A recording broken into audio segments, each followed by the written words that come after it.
Waalaikumsalam warahmatullahi wabarakatuh.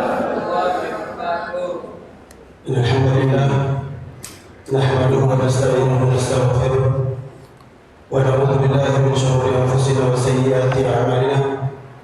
Man yahdihillahu fala mudilla lahu wa man yudlil fala hadiya lahu. Asyhadu an la ilaha illallah wahdahu la syarika lahu wa asyhadu anna Muhammadan abduhu wa rasuluhu la nabiyya wa la rasula ba'dahu. Amma ba'd. Yang kami hormati Al-Ustaz Dr. Kiai Haji Agus Hasan Basori LC MAD Hafizahullah Ta'ala beserta seluruh tim Safari Dakwah Flores yang semoga selalu dimudahkan oleh Allah Subhanahu wa Ta'ala. Amin. Dan yang kami banggakan seluruh peserta kajian, ikhwan dan akhwat yang semoga dirahmati oleh Allah Subhanahu wa Ta'ala. Sebelum kajian ini dimulai, kami ingin sampaikan beberapa hal terkait dengan profil Ustaz Dr. Kiai Haji Agus Hasan Basori LC MAD. Beliau merupakan salah satu pembina Pundapi dan juga beliau adalah pimpinan dan pengasuh Pondok Pesantren Al-Ulum Malang. Beliau juga aktif di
Peristiwa Isra Mi'raj ada peristiwa-peristiwa yang menggambarkan itulah hukuman bagi dosa-dosa tertentu. Saya yakin para jamaah Bapak Ibu dan anakku sekalian, apalagi para ustadz, ya pasti mengenang sedikit atau banyak di peristiwa yang dilihat oleh Nabi saat Isra Mi'raj. Itu adalah peristiwa-peristiwa gambaran azab. Lalu ditanyakan, ini apa? Oh, ini Muhammad, ini gambaran umatmu yang begini dan begini. Di antara azab yang diperlihatkan oleh Allah Subhanahu wa taala yang disaksikan oleh Nabi kita Muhammad SAW adalah azab di mana ada orang-orang yang kepalanya itu dipukuli dengan batu. Kepala dipukul dengan batu besar sampai buncur, bocor, kembali lagi utuh. Pukul lagi boncor, lalu kembali lagi utuh. Begitu seterusnya. Pertanyaannya, itu gambaran dosa apa? Hukuman bagi orang yang dosanya apa? Anakku sekalian, itu hukuman orang yang kepalanya merasa berat melakukan sholat. Itu hukuman bagi orang yang tak sholat atau yang males sholat. Kepalanya diapakan? Dipukul dengan batu, ya, buncur, ya, dipulihkan kembali, dipukuli lagi seterusnya. Karena semasa di dunia kepalanya itu merasa berat, diajak sholat itu pusing, berat, gak mau. Baik, itu yang pertama. Yang kedua, di sana Rasulullah SAW melihat ada orang-orang yang mencakar wajahnya, mencakar dadanya dengan kukunya sendiri yang tajam, sehingga dia tersiksa dengan itu semuanya. Wajahnya dicakar sendiri, dadanya dicakar sendiri. Nah, itu gambaran hukuman atas dosa apa, anakku?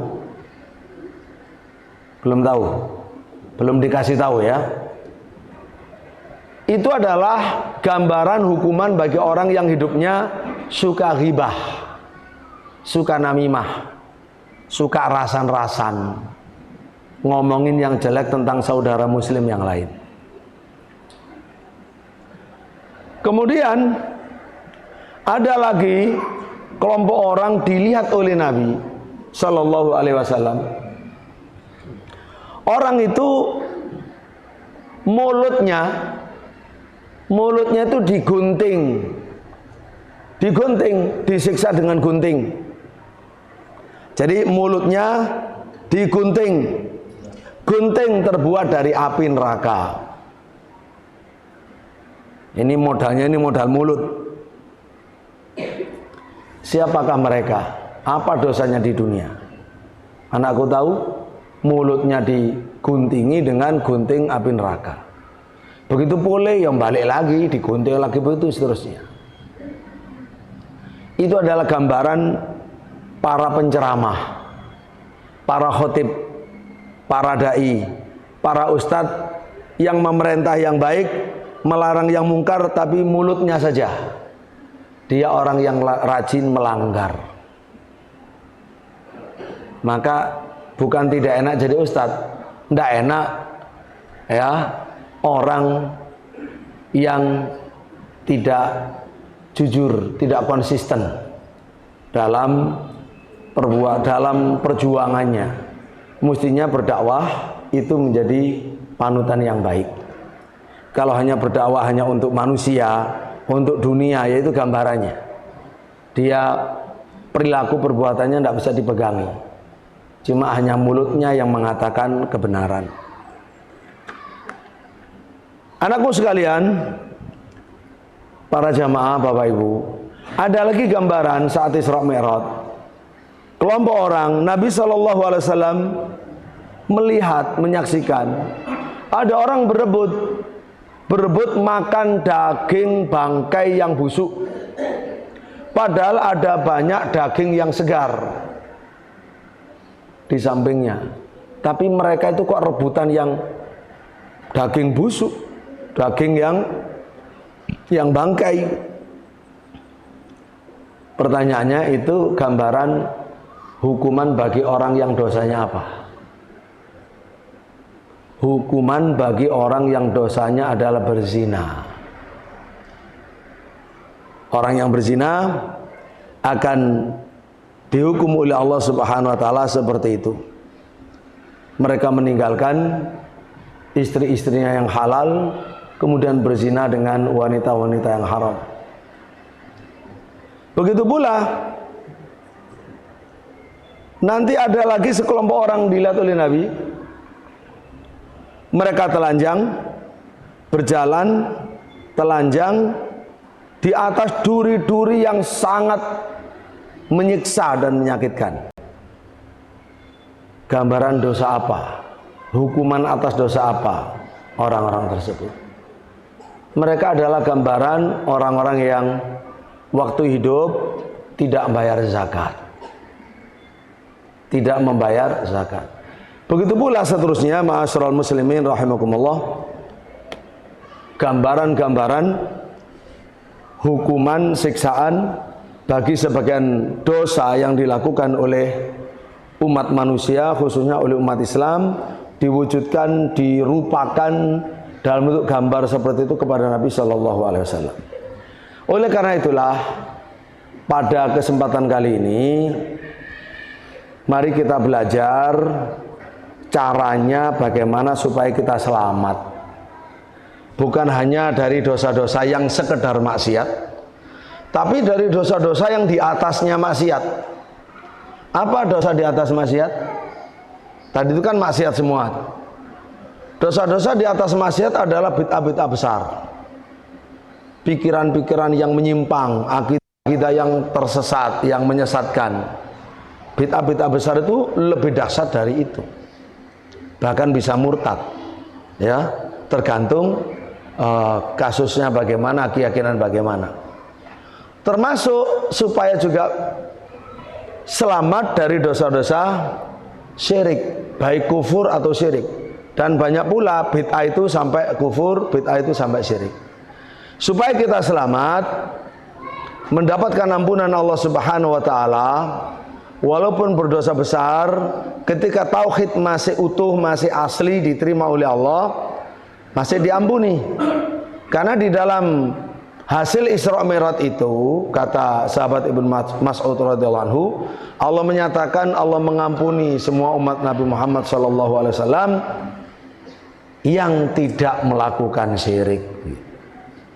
Dari sinilah perlu kita ini belajar, tersemangati oleh apa yang pernah Nabi saksikan di malam Isra dan Mi'raj itu, dari berbagai macam contoh hukuman yang sangat menyiksa, yang tentunya itu sebagai peringatan agar kita menghindari, menjauhi, baik yang serupa atau yang apalagi lebih daripada itu. Oleh karena itulah, salah satu jalan untuk selamat diwasiatkan oleh Nabi Shallallahu Alaihi Wasallam di dalam hadis Al-Arba'un An-Nawawiyah ini yang tadi disebut. Ini tulisan saya, Al-Arba'un An-Nawawiyah wa Ziyadatu Ar-Rajabiyah ma'al fawaid al-mustanbata minha, lengkap dengan sanadnya. Karena itu kita bacakan satu hadis dan fawaidnya, nanti kita berikan ijazah insyaallah. Nah, sebelum itu saya mulai dulu sebagai kebiasaan ulama ahli hadis ketika mengkaji hadis, pertama kali memperdengarkan hadis ar-rahmah atau hadis yang disebut dengan al-musalsal bil awwaliyah, sebuah hadis yang diriwayatkan oleh para ulama ya dari gurunya sebagai hadis yang pertama kali ia dengar, lalu gurunya meriwayatkan dari gurunya lagi, katanya sebagai hadis yang pertama ia dengar dari gurunya. Begitu pula kami meriwayatkan lebih dari 100 ulama yang saya mendengar dari masing-masing itu sebagai hadis pertama kali saya dengar dari beliau sebelum belajar yang lain. Sampai berakhir kepada seorang ulama, Sufyan bin Uyainah rahimahullah. Kemudian dari situ sudah berakhir, tidak ada tasalsul lagi. Beliau dari Amr bin Dinar, dari Abi Qabus, Maula Abdullah bin Amr bin As, dari sahabat Abdullah bin Amr bin As radhiyallahu anhuma, dari Nabi sallallahu alaihi wasallam. Beliau bersabda, Ar-Rahimun yarhamuhumur Rahman, irhamu man fil ardi yarhamkum au qala yarhamukum man fis sama. Itu hadis musalsal bil awaliyah. Baik, kita lanjut saja biar mengerti dan cukup waktunya untuk ngaji hadis ke-28. Hadis ke-28. Jamaah sekalian, anak-anakku dan bapak ibu, para ustadz rahimakumullah. Al-haditsu tsamin wal isrun. Nanti tak suruh ngikuti saya. Sekarang saya baca dulu. An Abi Najih Al-Irbad ibni Sariyah radhiyallahu anhu qala wa'adhana Rasulullah sallallahu alaihi wasallam mau'izatan balighatan wajilat minhal qulub wa dharafat minhal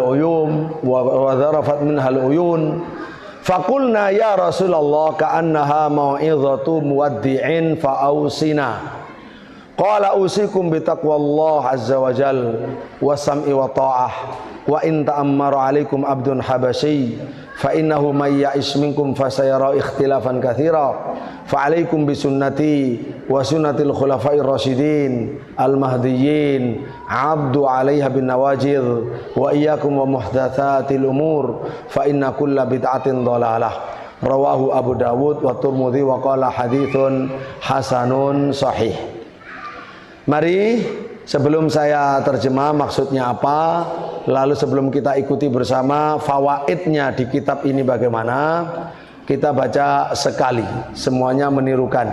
Al-haditsu as-saminu wal isrun an Abi Najih Al-Irbad ibni Sariyah radhiyallahu anhu qala wa'adhana Rasulullah sallallahu alaihi wasallam mau'izatan wajilat minhal qulub wa dharafat minhal uyun faqulna ya Rasulullah ka'annaha mau'izatu muwaddi'in fa'ausina qala usikum bitaqwallah azza wa jal wa sam'i wa ta'ah wa in ta'ammara alaikum abdun habasyi fa innahu man ya'ish minkum fasayara ikhtilafan katsira fa alaikum bisunnati wa sunnatil khulafa ar-rasyidin al-mahdiyyin addu 'alaiha bin nawajidhi wa iyyakum wa muhdatsatil umur fa inna kulla bid'ah dhalalah. Rawahu Abu Dawud wa Tirmidzi wa qala haditsun hasan sahih. Jadi Tirmidzi bisa Tirmidzi bisa Tarmudzi ya, boleh itu dari kota Turmuz atau Tirmidz. Mananya hadis ke-28. Ini masih Arba'in Nawawi.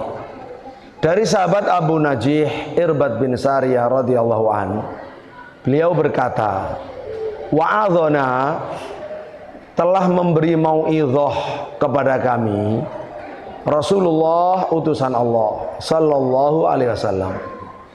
Mau'izatan dengan sebuah nasihat, sebuah mau'izah balighatan yang teramat menyentuh, teramat dalam, menyentuh hati. Wajilat yang takut minha karenanya al-qulub, hati. Semua hati takut kepada Allah. Wa dzarafat, dan meleleh minha karenanya al-uyun, air mata. Semua pada menangis.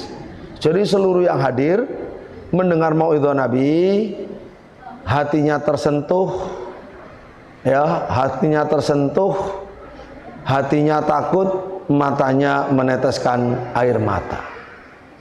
Fakulna, maka kami para sahabat berkata kepada Nabi, ya Rasulullah, wahai utusan Allah, ka'annaha mau'izatu muwaddi'in, sepertinya ini adalah nasihat orang yang pamitan mau meninggal dunia.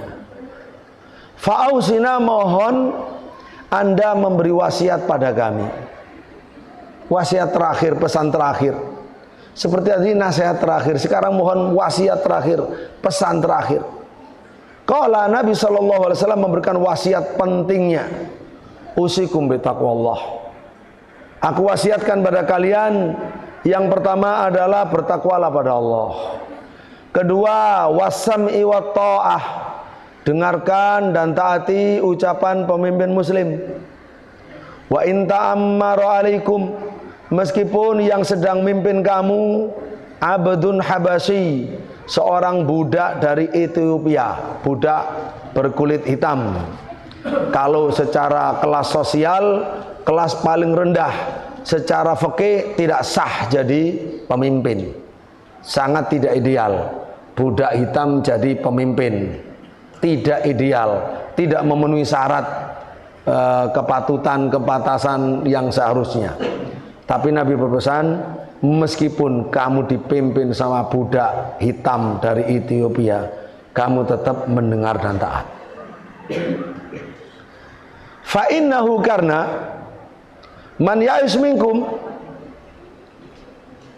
ya, siapa yang hidup di antara kalian, hidup panjang umur atau hidup setelah Nabi wafat, fa innahu, maka sesungguhnya, man ya'is, barang siapa yang hidup minkum dari kalian setelah Nabi, fasayara, maka akan melihat ikhtilafan katsiran, perselisihan yang banyak. Jadi umat Islam ini banyak berselisih, tidak usah kaget, karena ini bagian dari mukjizat Nabi. Nabi ngabarkan begitu dan pasti terjadi begitu. Dan tanda Islam sudah sempurna, tidak ada persoalan. Yang datang kapanpun, zaman Nabi atau setelah Nabi, sudah diberi resepnya untuk mengatasi, sudah diberi obatnya. Islam sudah lengkap, diterangkan fitnah, diterangkan ujian, cobaan, sudah dikasih tahu resepnya apa, obatnya apa. Baru Nabi wafat, tidak dibiarkan umatnya tanpa solusi. Semua sudah ada solusinya, tinggal mau belajar, memahami, lalu mau mengikuti apa tidak. Maka solusinya bagaimana? Bagi orang yang hidup di zaman kemudian terus mendapati kok umat Islam pecah-pecah, ya. Kata Nabi, fa'alaikum bisunnati, maka kalian wajib ikut sunnahku. Ikut sunnahku. Sunnah itu maknanya torikoh. Torikoh, torekot, jalan hidup, jalan yang ditempuh, jalan yang dilalui oleh Nabi SAW. Dalam beragama ada jalan yang dilalui Nabi. Keyakinannya bagaimana, ibadahnya bagaimana, akhlaknya bagaimana, hukum-hukum yang beliau tinggalkan yang menjadi khazanah, bekal untuk menjalani hidup dan mengatasi problema hidup, yang nantinya menjadi hukum fikih, menjadi bekal bagi para mufti, bagi para mujtahid, bagi para masyayikh, bagi para guru, dan bagi setiap muslim masing-masing dengan kapasitasnya wajib mempelajari itu. Maka fa'alaikum bisunnati, kalian wajib mengikuti sunnahku, jalan hidupku. Wa sunnatil khulafair rasyidin, dan jalan hidup beragamanya para pemimpin yang menggantikan aku, yang mendapatkan yang terbimbing, yang lurus, rasyidin, yang lurus, al-mahdiin, yang mendapatkan petunjuk hidayah dari Allah Subhanahu wa taala. Ya, khulafa rasyidin itu Abu Bakar, Umar, Utsman, Ali radhiyallahu anhum. Ikutilah mereka secara khusus dan seluruh sahabat nanti secara umum dengan dalil-dalil yang lain. Addu 'alaiha, kamu gigit ha. Ha ini domir muannas, ya, domir ghaib, ya, lil muannas. Kembali kemana? Para ustadzah yang mengerti, ha kembali kemana? Sunnah. Sunnah yang mana? Sunnati apa sunnatil khulafa? Kepada sunnati iya, kepada sunnah khulafa iya. Loh, berarti mestinya kan harus dua. Berarti alaihima. Kan dua sunnah toh? Sunnah Nabi sendiri, sunnah khulafa rasyidin sendiri. Harusnya demikian. Tapi Nabi enggak berkata alaihima. Nabi berkata alaiha. Itu adalah tetap kata ganti perempuan yang menunjukkan satu, bukan dua. Itu menjadi isyarat sunnah khulafa rasyidin ya sunnah Nabi. Sunnah Nabi tidak boleh pisah dari khulafa rasyidin. Itu adalah satu sunnah. Satu sunnah. Sehingga tidak ada ceritanya dan tidak bisa, mustahil ikut Nabi tapi tidak ikut sunnah khulafa rasyidin. Itu mustahil. Ya, jadi hati-hati terhadap orang yang memisahkan antara Nabi dengan Abu Bakar, dengan Umar, dengan Utsman, dengan Ali, dengan salah satunya, apalagi dengan semuanya. Itu ajakan yang sesat dan menyimpang. Kalau berdasarkan kriteria aliran sesat menurut Majelis Ulama Indonesia, termasuk Kemenak, nah itu termasuk aliran yang menyimpang, yang sesat. Itu enggak selamat. Lebih dari sekedar doa dosa-dosa, makan riba, ghibah tadi itu yang dilihat oleh Nabi Shallallahu Alaihi Wasallam. Addu 'alaiha, kamu gigit sunnah itu. Untuk memeganginya enggak perlu Pak, enggak cukup dengan tangan. Harus dengan tangan dan digigit dengan gigi geraham, bin nawajir. Bukan dengan gigi depan, tapi gigi samping, gigi geraham. Untuk menunjukkan ini sepertinya kenapa fitnah yang menjadikan seseorang kalau tidak berpegang dengan keras, itu sunnah itu lepas. Lepas dari tangan, lepas dari gigitannya. Sehingga diwasiati apapun yang terjadi, siapapun yang mempengaruhi, jangan kamu ikuti. Itu adalah pengaruh sesat. Kamu pertahankan sampai mati dengan cara sekuat-kuatnya. Nah, ini kan menunjukkan militansi. Anakku sekalian, kalau mempertahankan dengan mati-matian kan namanya militan.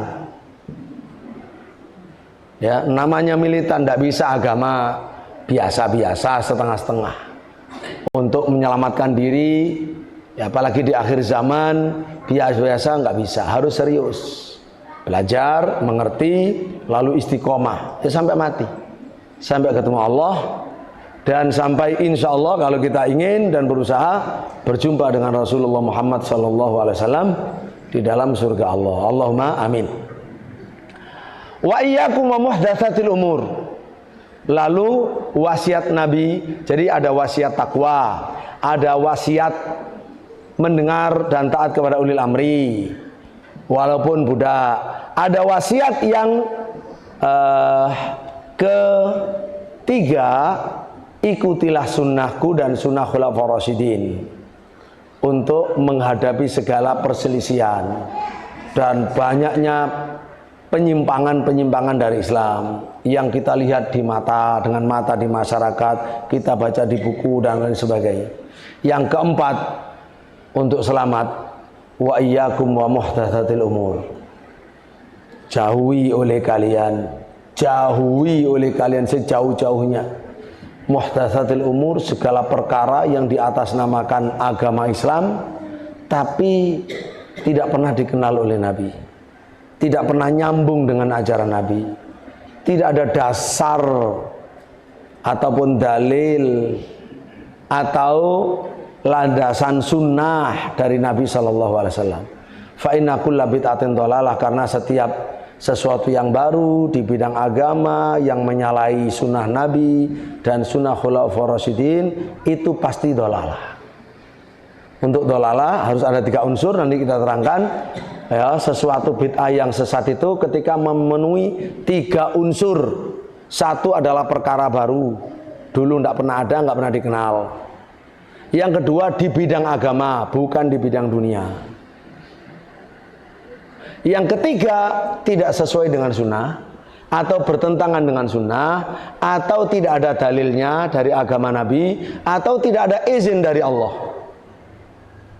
Itu bahasa variasi. Itulah kriteria yang dimaksud oleh Nabi bid'ah dhalalah. Rawahu Abu Dawud wa Tirmidzi wa qala haditsun hasan sahih. Jamaah sekalian rahimakumullah, baik, kita lanjut supaya bisa mengerti sebelum tanya jawab tentang pelajarannya. Di halaman 142. Al-haditsu tsamin wal 20 wujubul luzumi sunnah wa jitnabil khilaf wal bid'ah. Hadis ke-28 kita beri judul wajib istiqomah, konsisten memegangi sunnah, wajitnabil khilaf, menghindari perselisihan, wal bid'ah, menghindari bid'ah. Itu termasuk jalan menuju keselamatan. Ya, karena itu buku ini juga perlu direnungkan. Ini buku saya, buku terjemahan, saya nerjemah tulisan ulama Syafi'i yang luar biasa, setingkat mujtahid dan mujaddid dalam pandangan mazhab Syafi'i, namanya Imam Abu Syama ad-Dimashqi dari Damaskus, pimpinan Darul Hadits Al-Ashrafiyah sebelum Imam Nawawi rahimahullah. Ini disarah, kita ngaji dulu, disarah oleh Syekh Dr. Akram bin Muhammad Ziyadah Al-Faluji dari Fallujah, Palestina. Saya sudah keluar dari Palestina. Ya, beliau termasuk murid Syekh Albani. Ngaji ini sampai khatam, lalu dikasih ijazah oleh beliau, lalu saya terjemah. Dan saya tambahkan pula terjemahan yang penting dari syarah beliau. Lalu saya tambahkan lagi keterangan dari saya. Lalu ini ada ijazah sanadnya. Judulnya Manhaj Salaf, Jalan Kebenaran dan Keselamatan. Ini juga pantas untuk dibaca, direnungkan, karena itu merupakan kritik internal oleh seorang ulama, Imam Abu Syama Asy-Syafi'i, terhadap zamannya yang beliau sangat prihatin. Padahal zaman itu di abad ke-6, 7, gimana abad sekarang? Baik, kita lanjut. Wa hadzal hadits aslun fil i'tisam bi sunnati Rasul sallallahu alaihi wasallam wa sunnatil khulafaur rasyidin. Hadis ini merupakan pondasi. Aslun itu dasar, landasan, asas, pondasi, pangkal dalam berpegang teguh dengan sunnah Rasul dan dalam berpegang teguh dengan sunnah khulafaur rasyidin. Wa fi minal fawaid. Di dalam hadis ini ada banyak manfaat. Mari kita perhatikan. Jadi hebatnya kitab ini, syarahnya tidak dalam bentuk narasi yang panjang-panjang per alinea begitu, tapi ditulis dalam bentuk faidah ilmiah, dalam bentuk pelajaran ilmiah yang digali, yang disimpulkan, yang didapat dari hadis ini, sehingga lebih fokus untuk bisa difahami dan dipraktekkan atau diyakini dan ditindaklanjuti. Nomor 1, di antara manfaat keilmuan yang bisa kita dapat, anna Nabiya sallallahu alaihi wasallam kana ya'idhu ashabu bitarghibi wa tarhib. Nabi itu punya kebiasaan memberi mau'idhah kepada para sahabatnya dengan metode targhib, memberi motivasi-motivasi, wa tarhib, dan memberi peringatan-peringatan. Yang termasuk alhamdulillah pada hari ini kita bacakan, kita sampaikan salah satu metode Nabi itu, salah satu pidato Nabi itu pada hari ini. Ini tidak lain adalah mengikuti cara Nabi. Itulah namanya alaikum bisunnati wa sunnatil khulafaur rasyidin. Bukan hanya isinya yang kita tiru, tapi juga metodologinya kita tiru. Ya, tahapan-tahapan dakwahnya kita tiru. Ya, tujuan-tujuan dakwah kita tiru dan lain sebagainya. Yang kedua, para asatidzah, para ustadzat, para ulama, para tokoh dan anakku sekalian. Yang kedua adalah istihbabul wa'dhi wa tadzkir. Anjuran untuk memberi mau'idhah dan untuk memberi peringatan. Secara berkala dianjurkan ulama itu memberi mau'idhah kepada umat atau mengingatkan ajaran Islam kepada umat, jangan sampai lupa. Hal-hal yang penting yang harus diingat, jadikan panutan, yaitu diingatkan lagi, diulang lagi, diulang lagi. Yang ketiga, fadlu sahabati radhiyallahu anhum li ta'athurihim bil mau'izah. Ketiga ini kita bisa mendapatkan gambaran keutamaan para sahabat, kelebihan para sahabat radhiyallahu anhum. Di mana mereka itu merespon mau'izah dengan teramat positif, dengan sangat positif. Mau'izah yang membuat hati bergetar-bergetar, membuat mata menangis-menangis. Ini seluruh sahabat. Berarti betul-betul menjiwai, mendengarkan, merenungkan apa yang disampaikan oleh nabinya sallallahu alaihi wasallam. Keempat, anna wajlal qalbi wa dam'al aini alamatut ta'athuri bil mau'izah raghbatan wa rahabah. Bahwa gemetarnya hati, bergetarnya hati, wadam al-ain dan tetesan air mata, alamatu ta'athur itu menjadi pertanda bahwa seseorang itu terpengaruh, ya, terpengaruh bil mau'izati dengan adanya mau'izah. Rohbatan, apakah terpengaruhnya itu karena dia semangat dan merindukan Allah, merindukan surga misalnya, atau rohbatan karena takut pada azab Allah, takut dari api neraka. Nah, apapun itu, apakah karena rohbah, apakah karena rohbah, karena cinta, karena takut, itu bisa menghadirkan keimanan, menghadirkan air mata.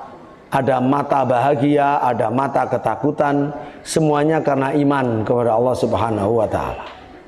Yang kelima, talabu sahabati al-wasiyata minan nabi sallallahu alaihi wasallam. Nah, para sahabat meminta kepada nabi wasiat. Minta tambahan setelah dapat mau'izah, menangis, takut pada Allah, terus minta tambahan wasiat karena merasa sepertinya Nabi mau wafat. Ya Rasul, wasiatkan kami wasiat terakhir. Ini para sahabat minta wasiat. Maka kalau diantara Bapak Ibu pergi ke ulama Ahlus Sunnah wal Jamaah, minta nasihat, lalu terakhir minta wasiat, itu ya bagus. Itu termasuk pekerjaan para sahabat. Itu termasuk sunnati wa sunnatul khulafa ar-rasyidin al-mahdiin.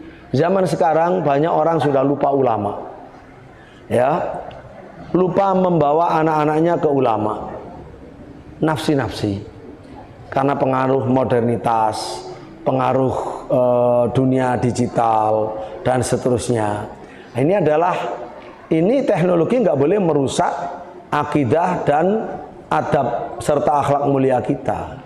Mari biasakan dalam kesempatan, entah itu hari raya, entah hari libur, entah apa saja kesempatannya, atau ketika ada permasalahan, datanglah kepada ulama membawa istri, datanglah kepada ulama membawa anak-anak. Apakah sekedar silaturahim, lalu minta doa, minta wasiat, itu penting. Itu bagian daripada ya sunnati wa sunnatul khulafa'ir rasyidin. Bagian daripada nilai-nilai Islam yang baik, bagian daripada wasilah untuk hidup rumah tangga yang terbangun di atas sunnah dan terbimbing oleh para ulama. Ya tentu nyari ulama yang bisa dipercaya agama dan ilmunya serta akhlaknya. Ya. Bapak Ibu rahimallahu, kemudian nomor 7. Nomor 6. Istihbabu talabil wasiyati minal alim wa annaha laysat minas su'alil madhumum wa kadzalika su'al anil ilm. Anjuran dalam agama Islam untuk minta wasiat dari seorang alim tadi yang sebutkan, dan bahwa yang seperti itu bukan termasuk permintaan yang tercela. Begitu pula permintaan minta bertanya tentang ilmu, minta wasiat tadi itu ya, itu boleh. Bahkan minta doa, itu termasuk tarekat Nabi dan tarekat salafus soleh. Minta doa kepada ulama yang hidup, ulama yang bertakwa, untuk keluarganya, untuk anaknya, untuk masa depannya, dunia akhiratnya. Yang tidak boleh kan minta sama orang yang sudah mati, yang tidak ada komunikasinya. Ya, harus minta kepada Allah Al-Hayyul Qayyum, yang maha hidup, tidak pernah mati dan maha mengurusi hambanya. Yang ketujuh, al-wasiyatu bitaqwallah wa hiya wasiyatullahi lil awwalin wal akhirin. Wasiat agar seseorang itu bertakwa pada Allah. Wasiat berpesan agar bertakwa pada Allah ini wasiatnya Allah langsung untuk orang yang dahulu, untuk orang belakangan, untuk orang sampai hari kiamat. Maka kalau guru berwasiat kepada murid, pertama kali aku wasiatkan bertakwalah pada Allah. Atau orang tua kepada anaknya, nak bertakwalah pada Allah. Itu benar-benar ajaran Islam. Itu betul-betul langsung ajaran Allah, ajaran Rasulullah Sallallahu Alaihi Wasallam. Baru setelah itu nomor 2 apa, nomor 3 apa.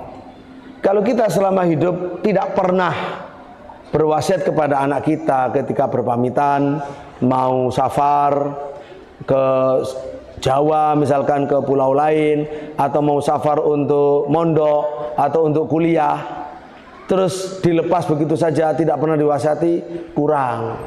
Harus ada, nak, sebelum kamu pergi, ibu wasiat, ayah wasiat, atau abi umi wasiat. Nomor 1 bertakwalah pada Allah. Nomor 2 jaga sholat kamu. Ya. Nomor 3 waspada, jangan berteman dengan teman-teman yang merugikan dunia akhiratmu. Begitu. Keempat, kelima dan seterusnya. Itu nanti diulang-ulang setiap kali pergi.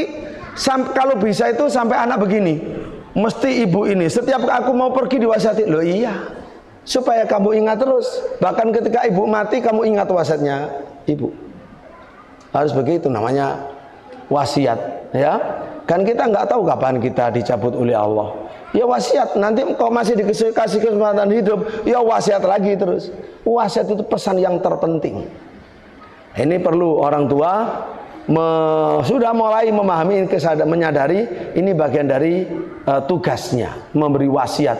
Itu di luar memberi mauidhah, di luar taklim, ngajari ada sendiri, mauidhah sendiri, wasiat sendiri. Itu harus kita lakukan sebagai orang tua kepada anak kita, kepada menantu kita, ya. Jangan diculno. Walaupun anaknya ustadz, sudah jadi ustadz, tetap diwasiati. Begitu Bapak Ibu. Ya, saya yakinlah di antara sekian yang hadir sudah ada yang mempraktekkan. Alhamdulillah, tinggal dilanjutkan saja. Dasarnya ya ini. Yang belum ya monggo dimulai. Baik, ke-9. Saking cepetnya ya. Nomor 8, al-wasiyatu bisami wa ta'ah. Wasiat khusus dari Kanjeng Nabi untuk mendengar dan taat kepada walil amri, kepada ulil amri, pemimpin yang ngurusi urusan kita sebagai rakyat, dengan ketentuan malam ya'mur bimaksiatin, selagi isi perintahnya bukan maksiat pada Allah. Kalau maksiat pada Allah tidak boleh, disuruh syirik, disuruh maksiat, ya tidak boleh ditaati. Wa illam yakun dha hasabin wala nasabin, meskipun pemimpin itu tidak punya nama keluarga yang baik, tidak punya nasab yang baik, ya kayak tadi, budak hitam kok jadi pemimpin. Tetap saja kita dahulukan asam wa ta'ah. Adapun hal-hal yang mungkar diatur tersendiri, bagaimana cara ingkarul mungkar, bagaimana cara mengubahnya, itu ditafsil ya, rinci dalam pembahasan lain. 9. Ikhbar Nabi SAW amma sayakunu minal ikhtilaf. Pengabaran oleh Nabi tentang apa yang akan terjadi dari apa anakku? Minal ikhtilaf. Anakku, apa maknanya minal ikhtilaf? Sudah ngantuk tak nak? Jangan ngantuk, nanti enggak dapat bagian. Oi, anak-anakku. Nah, ayo semangat lagi, Mungkin terlalu ustadz yang salah ya, terlalu lama kalian menunggu tadi ya. Ayo diperbarui, niatnya ikhlas, biar dapat ilmu. Jadi santri yang tadi itu, calon pemimpin yang adil dan beradab, yang menegakkan keadilan dan meratakan kemakmuran untuk segenap bangsa Indonesia, bukan hanya untuk Flores ya. Anakku walaupun dari Flores, untuk segenap bangsa Indonesia. Baik, anakku sekalian, jadi Nabi mengabarkan apa yang bakal terjadi menimpa umat ini dari berbagai macam ikhtilaf, perselisihan. Umat Islam tidak akor, tidak bersatu, ada saja penyebabnya. Loh, itu sudah dikabarkan oleh Nabi, itu mukjizat. Berarti yang terjadi, oh saya semakin percaya kepada Nabi. Ini yang dikabarkan oleh Nabi. Ini yang dikabarkan oleh Nabi. Saya semakin percaya tentang mukjizat Nabi. Dan saya percaya pula solusi yang sudah disampaikan oleh Nabi SAW. Waqat waqa'a kama akhbar, dan telah terjadi seperti yang Nabi kabarkan. Oleh karena itulah fafihi, maka di dalam hal ini terdapat pelajaran lagi, yaitu kita sendirikan nomor 10, alamun min a'lamin nubuwah. Ini salah satu ayat, salah satu mukjizat, salah satu penanda dan pertanda ya dari tanda-tanda kenabian Nabi Muhammad sallallahu alaihi wasallam. Yang ke-11, al-wajib indal ikhtilaf. Nah, ini penting solusinya. Yang wajib atas kita masing-masing pada saat terjadi ikhtilaf di masyarakat Islam, tidak ada persatuan. Kita hidup dimanapun, muslim manapun ya, muslim Palestina, muslim Sudan, muslim Indonesia, sama saja, nabinya sama, solusinya sama. Ketika ada perselisihan antar kita, antar mereka sesama muslim, adalah al-i'tisam bi sunnatir Rasul sallallahu alaihi wasallam. Al-i'tisam itu apa? Kalau wa'tasimu bihablillah, apa maknanya? Dan berpegang teguhlah. I'tisam, berpegang teguh bi sunnatir Rasul, dengan sunnah Nabi sallallahu alaihi wasallam. Fa illam takun, kalau tidak ada di dalam sunnah Nabi, dilihat berikutnya. Nabi itu kan pemimpinnya kan pemimpin nubuwah ya, dia kan sistemnya sistem nubuwah. Kalau tidak ada penjelasan rincian dari sunnah Nabi, kita lihat di 4 kepemimpinan pelanjutnya. Karena khulafa Rasyidin yang 4 itu disebutkan oleh Nabi, mereka memimpin dengan khilafah an-nubuwah, khilafah Rasyidah, pengganti Nabi tetapi seperti Nabi ya, seperti Nabi. Agama yang dipegangi, hukum yang dipegangi, akidahnya seperti Nabi. Makanya itu menjadi satu kesatuan, bahwa sunnah Nabi dilanjutkan oleh sunnah khulafaur Rasyidin, tidak boleh terpisah. Maka kalau ada orang sekali lagi memusuhi Sayyidina Abu Bakar misalnya, mengkritik Sayyidina Umar misalnya, menjelek-jelekan Sayyidina Utsman misalnya, itu tanda orang sesat, aliran sesat, pemahaman sesat. Hati-hati. Kita Ahlussunnah wal Jamaah itu ditandai salah satunya yang terbesar, yang disebutkan ini besar-besar semua, ya. Yang di sini bertakwa pada Allah, kemudian taat kepada ulil amri tadi, kemudian berpegang dengan sunnah Nabi dan sunnah Khulafaur Rasyidin. Ini tanda-tanda besar Ahlussunnah. Keluar dari salah satunya bukan Ahlussunnah. Nah, yang keempat nanti ya, terus yang dilanjut dulu. Wa yashhadu li hadza minal Qur'ani qauluhu tabaraka wa ta'ala. Wasiat Nabi ini disaksikan oleh firman Allah dalam Al-Quran, fa in tanaza'tum fi syai'in farudduhu ilallahi war rasul.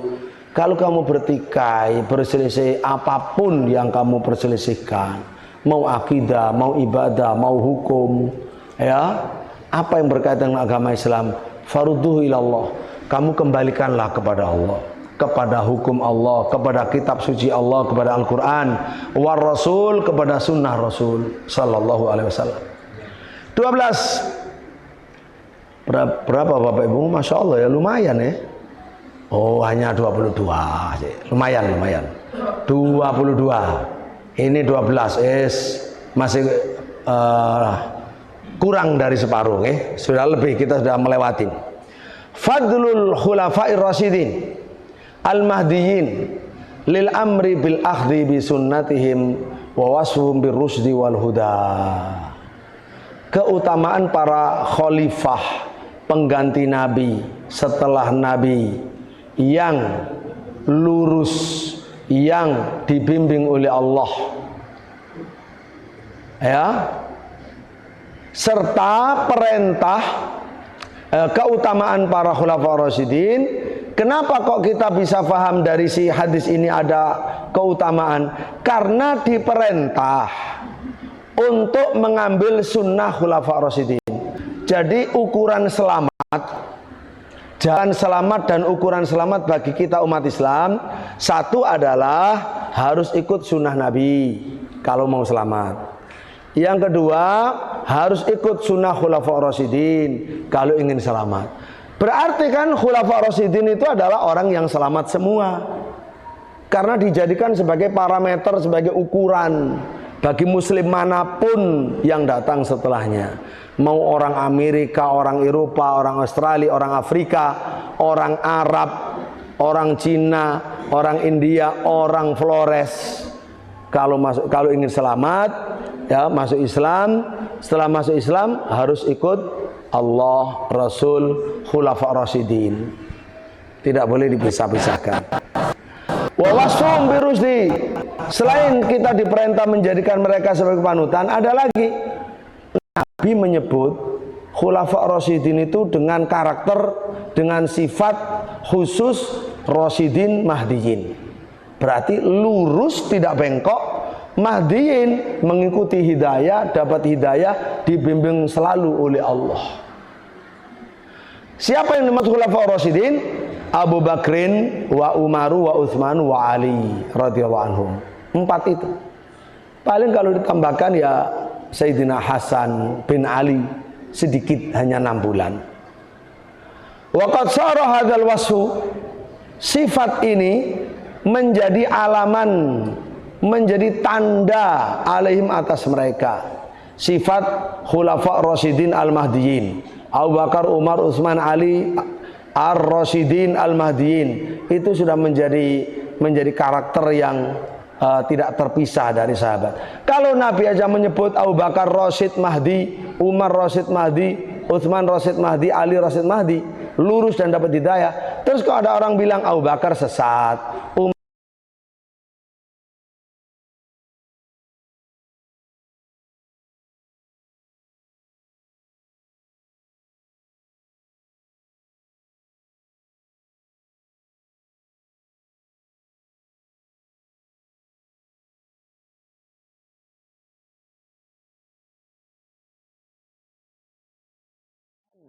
perintah berpegang teguh dengan sunnah Nabi dan sunnah Khulafaur Rasyidin, melalui sabda Nabi, tamassaku biha addu 'alaiha bin nawajid. Kamu pegang erat, kamu gigit dengan gigi geraham. Ini adalah pengukuhan perintah berpegang teguh tadi itu sampai digambarkan begitu rupa. 14. At-tahdzir minal muhdatsat fid din. Ini anakku perhatikan sebagai generasi muda supaya tahu rambu-rambunya beragama Islam yang baik bagaimana dan yang harus dihindari karena tidak menguntungkan, akan membahayakan bagaimana. 14 tahdzir, Nabi memberi peringatan minal muhdatsati fid din, dari perkara-perkara baru dalam beragama, bukan dalam dunia. Kalau soal dunia ada mikrofon, ada layar infokus seperti ini ya. Kemudian kita pakai mobil, pakai pesawat, ada wifi, ada AI, itu bidang dunia. Itu enggak ada hubungannya dengan bid'ah. Kalau baik-baik, kalau digunakan maksiat ya maksiat, gitu saja. Enggak ada hubungan dengan, karena bukan agama, itu cuma alat. Orang Islam bisa menggunakannya untuk kebaikan, kebenaran, untuk dakwah ilal haq, ilallah. Orang non muslim, orang kafir, bisa saja mereka menggunakannya untuk mengajak ateis, murtad, ya, liberalis dan seterusnya. Jadi itu alat. Berikutnya, jadi harus fiddin, fi aqaidi. Misalnya fiddin itu apa? Hal baru dalam akidah, keyakinan baru. Nabi nggak pernah tahu, nggak pernah di Quran, nggak pernah di Sunnah, sahabat nggak tahu, ulama ahli hadis nggak tahu. Ini keyakinan apa ini? Ya, misalnya meyakini, misalkan ini di samping masjid ada muncul sumur mumbul, nah, itu kan sumur yang keluar sendiri dari tanah. Lalu sebagian orang mengkeramatkan, oh ini tembusannya air Zam-Zam yang ada di Mekah. Ini Zam-Zam versi Inde, berbondong-bondong dengan keyakinan. Loh ini kan, ya itu contohnya nggak benar, gitu loh. Ya air sini aja, gitu kan, bukan air Zam-Zam bocor sampai ke sini.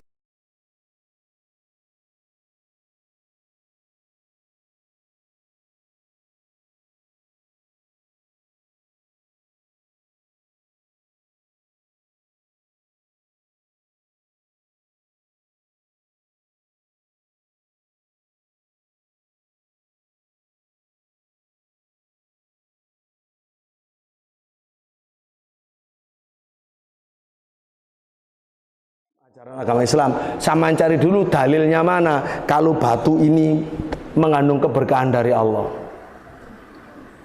buktinya mana? Sopo sing ngomong, siapa yang mengatakan? Begitu. Kalau yang mengatakan air Zam-Zam, ya itu adalah 5 suribalah. Air Zam-Zam itu punya khasiat, ya, bisa dijadikan wasilah obat tergantung niatnya. Sebelum minum diniatkan, ya Allah, dengan air Zam-Zam ini berikan saya sehat walafiat, saya cerdas, kuat hafalan dan lain sebagainya. Monggo, Allah Maha Kuasa, itu benar, ada hadisnya gitu. Tapi kalau batu lain atau air lain diperlakukan yang sama, dalilnya mana? Kias nggak bisa dikiaskan. Akidah dikiaskan, air sana dikiaskan, air sini dikiaskan dengan air Zam-Zam, tidak bisa. Jadi ini soal agama, hati-hati. Keyakinan baru, syariat baru, hukum baru, ya. Wahyal bid'ah, inilah yang namanya bid'ah. Anna kulla bid'atin dhalalah. Yang 15, semua bid'ah yang seperti tadi di atas, setiap hal baru di bidang agama tidak ada dasar dari sunnah, tidak ada izin dari Allah, itulah yang namanya bid'ah dhalalah. Bukan sembarang bid'ah, dalam arti bukan sembarang perkara baru. Dilihat dulu bidang apa dulu. Ada hal baru bidang agama atau berkaitanlah dengan agama, tapi itu ada dasarnya, ada dalilnya, ya tidak, ya bukan bid'ah. Ada barang baru tapi bukan di bidang agama, ya pasti bukan bid'ah. Jadi itu yang harus dipastikan, ada 3 unsur. Gampang kan? Ihdatsun fiddin malam ya'dzam bihillah. Ihdatsun fiddin laisa alaihi dalil. ihdatsun fid din mukhalifun li sunnah. Anakku, untuk menjadi bid'ah dolalah ada berapa unsurnya tadi? Berapa nak? 3 atau 3? 3, keempat ya. Karena pilihannya 3 atau 3. Jadi 3 nak ya. Pertama ihdaats, mengada-ngadakan, artinya barang baru. Kedua, fiddin, di bidang agama, akidah, ibadah, hukum. Misalkan ada orang bilang begini. Ada seorang profesor perempuan jilbaban bilang LGBT itu adalah normal. LGBT itu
baik, lanjut. Ar-raddu ala man yaksimul bid'ah ila hasanah wa sayyi'ah. Nomor 16, hadis Nabi ini yang mengatakan kullu bid'atin dhalalah itu membantah orang yang membagi bid'ah dalam pengertian bid'ah syar'i, bid'ah yang menjadi lawannya sunnah Nabi, dibagi menjadi hasanah dan sayyi'ah. Mohon dicerna baik-baik. Bid'ah itu ada 2 kategori. Ada bid'ah menurut bahasa Arab, ada bid'ah menurut hukum Islam. Namanya istilah Islam. Ini belajar mulai sekarang biar anakku faham mudah, dengan mudah. Bid'ah menurut bahasa Arab, apapun yang baru namanya bid'ah. Mau dunia, mau agama, mau baik, mau buruk, pokoknya baru ya bid'ah menurut bahasa. Menurut bahasa, hal baru, kebiasaan baru, barang baru, ya bid'ah. Jadi kata-kata bid'ah dalam bahasa bisa baik, bisa buruk, atau ada yang baik, ada yang buruk gitu. Tapi kalau istilah bid'ah dalam agama Islam itu adalah lawan dari istilah sunnah dalam agama Islam. Istilah sunnah dalam agama Islam itu sama dengan sunnah Nabi. Semua sunnah Nabi itu baik. Tidak ada sunnah yang jelek. Tapi kalau sunnah di dalam bahasa Arab, yang artinya jalan yang ditempuh, itu bisa baik, bisa buruk. Fir'aun punya sunnah, punya kebiasaan, punya cara, punya metode, punya jalan hidup. Ya tentu kalau sunnah Fir'aun ya jelek. Nabi punya sunnah, tentu kalau sunnah Nabi semuanya baik. Jadi istilah sunnah dalam bahasa bisa baik, bisa buruk. Tapi kalau sunnah dalam istilah yang berarti sunnah Nabi, semuanya baik. Lawannya sunnah Nabi, bid'ah dalam istilah. Nah, bid'ah dalam istilah segala sesuatu yang bertentangan dengan sunnah Nabi. Apakah yang bertentangan dengan sunnah Nabi ada yang baik? Ada yang baik? apakah sesuatu yang bertentangan dengan ajaran agama Nabi ada yang baik? Tidak ada. Semua yang bertentangan dengan ajaran Nabi jelek. Semua ajaran Nabi baik, semua yang bertentangan dengan ajaran Nabi jelek. Ini istilah sunnah Nabi, istilah bid'ah. Maka semua bid'ah itu dhalalah dalam pengertian syariat Islam. Bisa difahami insyaallah ya? Baik, lanjut karena waktunya habis. Yang 17, rujukan dalam masalah agama semuanya kembali kepada apa yang dibawa Rasul. 18, kebiasaan telah terjadi bahwa mauidhah orang yang mau pamitan itu tentu lebih menyentuh hati. Karena orang yang mau pamitan sudah tidak ada kesempatan lagi untuk mengulang, udah terakhir. Makanya kebanyakan dia akan membuat semua yang hadir akan terenyuh. Karena itu para sahabat ka'annah mauidhatul muwaddi'in. Tidak tahu bagaimana apa yang disampaikan Nabi waktu itu sampai seluruh sahabat merasakan demikian. Yang ke-19 yaitu subut imaratil abad, sahnya pemerintahan seorang budak. Karena Nabi mengatakan wa in ta'ammaru alaikum abdun. Ya. Tetapi apakah wajib mentaati amir dalam segala sesuatu atau dalam segala hukum?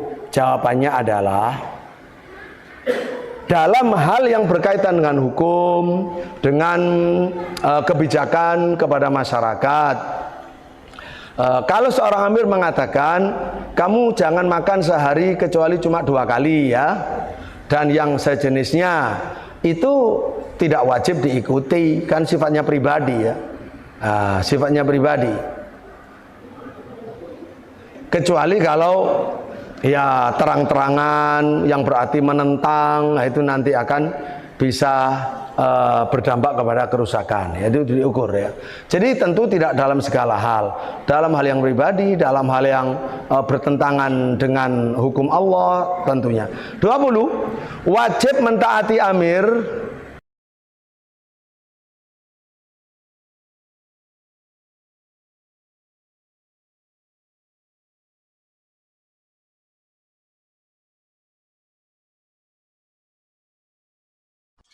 Al-Um TV, Samudra Ilmu, Selaksa Hikmah.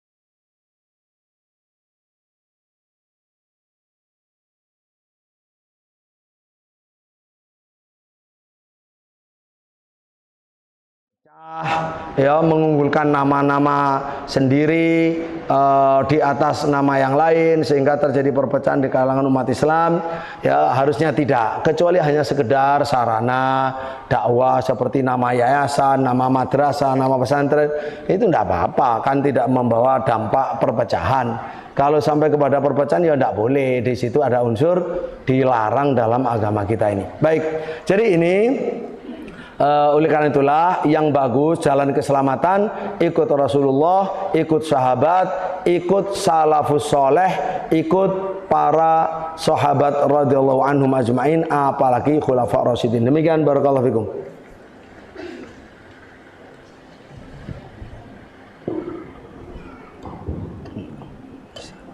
Barakallahu fikum Ustaz atas ilmu yang telah diberikan. Semoga kita yang ini mendapatkan balasan dari Allah Subhanahu wa taala atas apa yang kita pelajari hari ini. Mungkin di sesi ini kita akan bertanya jawab terkait dengan materi yang telah disampaikan oleh Ustaz. Ada Bapak Ibu yang ingin bertanya terkait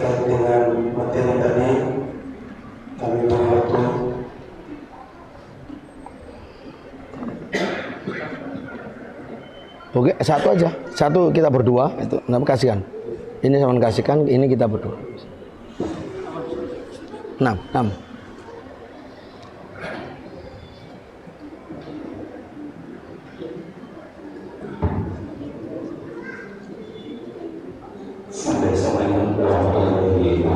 Waalaikumsalam warahmatullahi wabarakatuh. Terima kasih kepada Ustaz yang telah memberikan kesempatan saya untuk melihat dari zaman yang semakin maju dengan segala macam kemajuan teknologinya, pasti ada sisi yang positif dan negatifnya. Pasti dampak signifikannya kepada anak-anak Ustaz. Jadi pertanyaan saya, bagaimana kita menyikapi hal seperti ini agar tidak keluar dari keadaan Islam kita? Saya kembali. Barakallahu fikum. Pertanyaan yang dihadapi oleh setiap orang, adanya perkembangan dunia internet lalu memunculkan namanya dunia maya, yang sebelumnya hanya ada dua dunia, ada dunia nyata dan dunia gaib. Ini ada lagi dunia tidak nyata, tidak gaib, namanya dunia maya. Apa itu dunia maya? Dunia jejaring komputer global, di mana masing-masing orang menghadapi komputer di rumahnya, di kamarnya, tapi terkoneksi dengan internet, terhubung dengan komputer lain sedunia. Ketika dia online, seolah-olah dia punya dunia sendiri, bisa musyawarah ke seluruh dunia, bisa nonton di seluruh dunia, bisa percakapan apa saja. Begitu dimatikan komputernya, kita kembali ke dunia nyata. Dan yang isinya dunia tadi, semua yang baik ada, semua yang buruk ada. Maka di satu sisi, alat itu kalau bisa digunakan untuk yang baik, menjadi kebaikan yang luar biasa tak terbatas. Tapi ketika dimanfaatkan, digunakan untuk yang buruk, keburukan yang tak terbatas, dibanding sebelumnya nggak ada apa-apanya. Nah, dari sinilah maka kewajiban untuk bertakwa tadi, usikum bitaqwallah, itu masuk di sini. Ya. Termasuk kewajiban wasiat wa'tasimu bihablillah, masuk di sini. Termasuk kewajiban ku anfusakum wa ahlikum nara, masuk di sini. Ya, tantangan bisa saja berubah, berupa keburukan bentuknya berbeda, tapi prinsip menghadapinya sama. Karena itu perlu ada taklim yang sesuai dengan zamannya. Diterangkan anak-anak itu tentang apa itu dunia maya, apa itu isinya, apa hukumnya, apa bahayanya. Maka kalau orang menggunakan internet itu apa adabnya? Adab berinternet dulu tidak ada. Adab berinternet tidak ada, dunianya belum ada, adabnya juga tidak ada. Sekarang dunianya ada, maka adabnya ada. Contoh,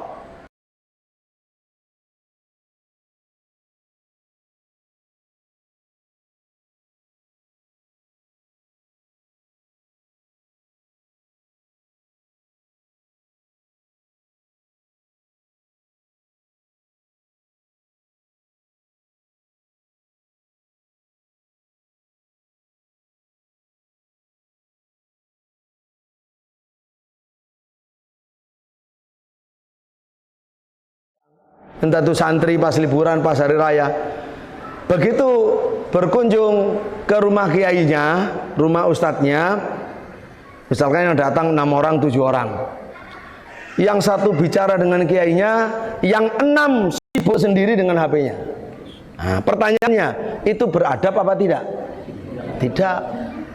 Sibuk dengan medsos, di depan tuan rumah yang gurunya, yang dia ngemis-ngemis untuk minta menghadap, udah disediakan waktu, lo kok sibuk dengan HP-nya? Itu tidak beradab. Nah, berarti kan harus ada ya adab medsos tadi itu. Itu baru sekedar contoh ya. Jadi karena ada dunia baru, maka harus ada ya adabnya diperbaharui. Ada bertamu begini, maka sampai ada orang itu sudah menerapkan SOP. Masuk rumah saya, letakkan semua HP kalian. Saya nggak mau ya menerima tamu terus ada yang sibuk dengan urusan pribadinya. Kalau belum selesai, mendingan selesaikan di luar, jangan masuk ke saya. Kan waktu itu mahal. Kalau masih dikasih waktu orang sibuk dengan dirinya kan ya nggak beradab, tidak menghargai tuan rumah, misalkan seperti itu. Belum lagi yang lain-lain isinya. Jadi orang tua ngasih taklim seperti Luqman Al-Hakim dengan alasan argumentasi yang kuat, lalu dengan pengawasan yang kuat. Kalau lembaga pendidikan diatur, diajari, kemudian ada peraturan, ya, ditegakkan aturan yang sifatnya itu adalah bukan haram. Jadi HP ini Bapak Ibu untuk para santri bukan haramun lidzatihi, bukan haram karena zatnya seperti khomer begitu ya. Ini haram li ghairihi, haram karena yang lain, karena ini bisa merusak potensi anak. Kalau anak mondok ini nggak punya hafalan, nggak punya apapun, sholatnya ketinggalan terus, halakonya ketinggalan terus, malah yang buruk-buruk masuk ke akal dia, pikiran-pikiran. Ada loh Bapak Ibu orang sesat karena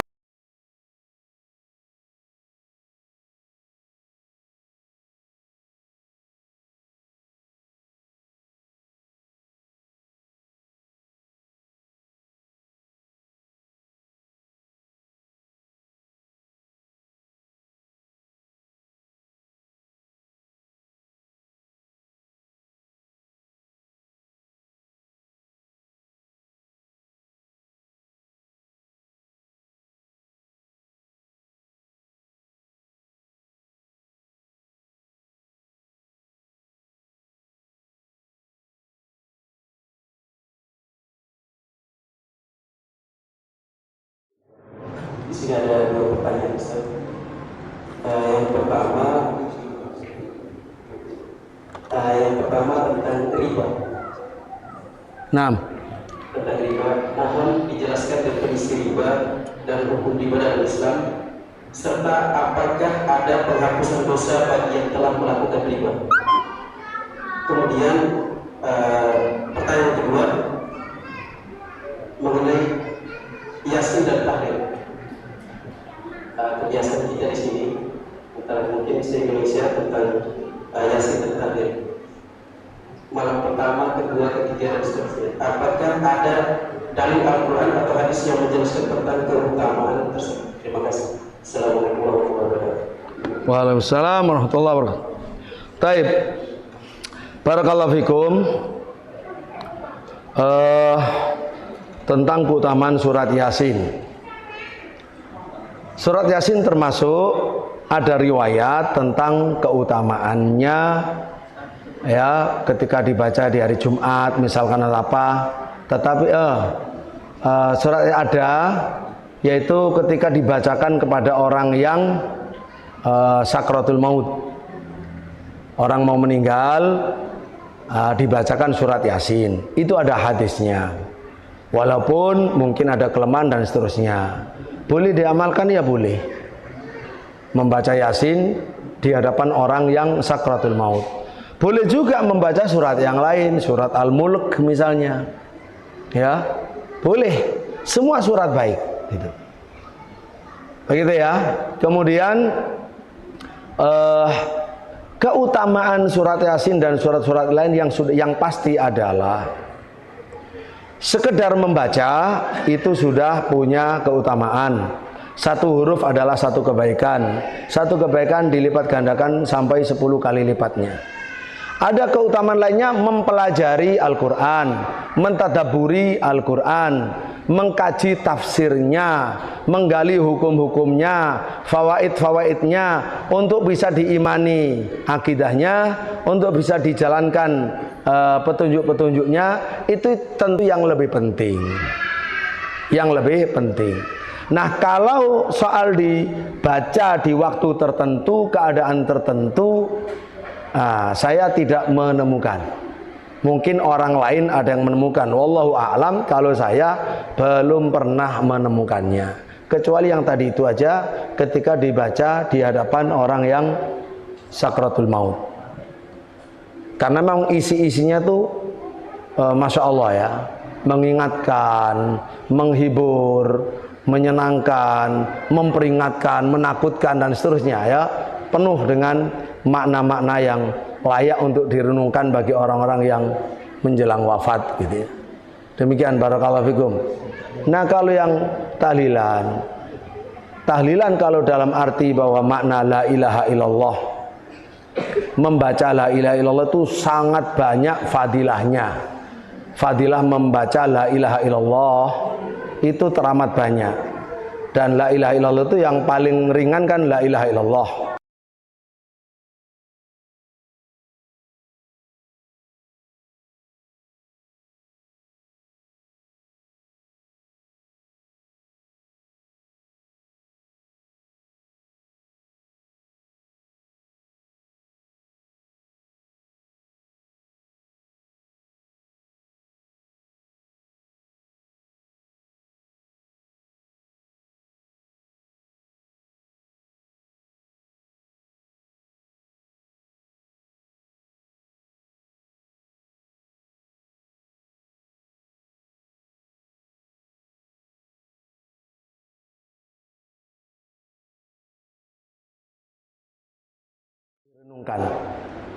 Perlu direnungkan,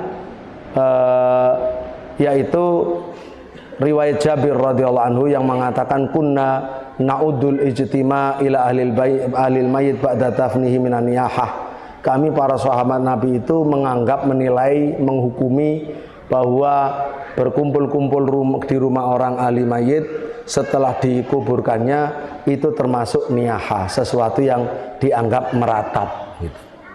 Karena itu di dalam kitab-kitab fikih ya, dimakruhkan sengaja untuk berdiam diri di rumah sampai beberapa hari, sengaja untuk berkabung, sengaja untuk menerima tamu khusus begitu. Nah, itu termasuk tidak dianjurkan. Begitu ya. Nah, perlu dicatat, Ahlus Sunnah berijma bahwa bersedekah untuk orang yang sudah wafat itu sampai pahalanya. Ijma' Ahlus Sunnah wal Jamaah qadiman wa haditsan, bahwa sedekah untuk ahli mayit itu pahalanya sampai. Misalnya saya bersedekah kepada untuk ayah saya ya, karena Allah, dengan niat ini atas nama ayah saya yang sudah wafat. Saya wakaf tanah untuk masjid, saya wakaf tanah untuk anak fakir miskin, saya menjadi orang tua asuh, memberi beasiswa anak pinter yang tidak mampu sampai jadi ustadz, semuanya saya biayai dan pahalanya atas nama orang tua. Itu sampai. Tapi tidak ada aturan dalam bentuk khusus, aturan khusus, hitungan hari khusus, enggak. Jadi semakin baik nilai sedekahnya semakin bagus, semakin ikhlas semakin bagus. Tidak dalam bentuk tertentu apa itu, enggak. Jadi yang penting itu ijma'nya begitu. Ijma' sedekah sampai. Yang kedua, doa orang mukmin kepada mukmin yang lain yang wafat maupun yang hidup itu berguna, bermanfaat dan sampai.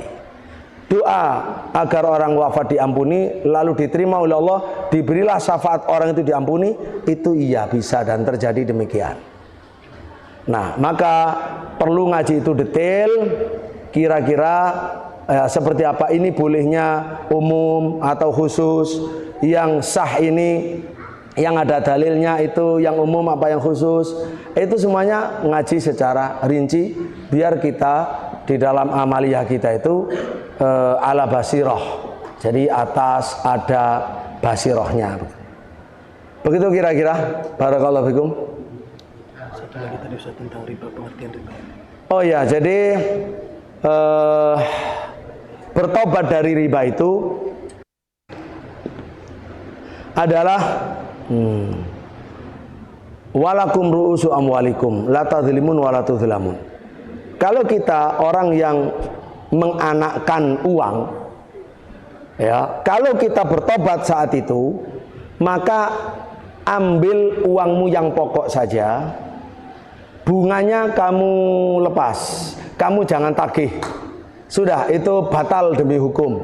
Maka misalkan kita pernah menghutangi orang, bank rentenir dan seterusnya, uang 10 juta, hasilnya sudah membengkak 100 juta.